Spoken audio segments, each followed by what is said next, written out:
Dulaan sa usa ka libo ka mga aplikante ang minagsa sa gipahigayong job fair sa Peso, Lapu-Lapu City sa usa ka mall sa Barangay Basak. Kapin sa usa ka gatos ang na-hired on the spot. Si Luan Merondina sa report. Sayo pa lang sa buntag, mihugup na ang gatusan ka mga aplikante sa gipahigayong local job fair sa Peso, Lapu-Lapu City. 4,600 ka mga posisyon sa trabaho ang nagpaabot nga gitanyag sa 22 ka mga kompanya nga misalmot. Kini naglakip sa mga BPO companies, malls, supermarkets, restaurants, hotels, resorts ug manufacturing companies.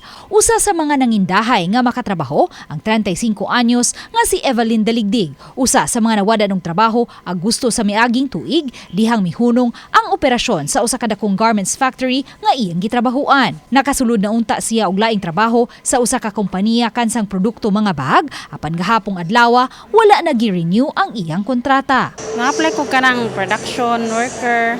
Kung unsay available nila nga kuan, may ako applyan. Kay need jud ko trabaho ma'am kay nako estudyante tulo. Alas 11 pa lang sa buntag, may pipila na nga mga na-hired on the spot. Matod ni Kim Francisco, Peso Manager sa Lapu-Lapu City, nga gikalipay nilang ubay-ubay sa mga nang-apply kadtong mga trabahante sa MEPS nga nawadan og trabaho. We are providing them a separate lane, no?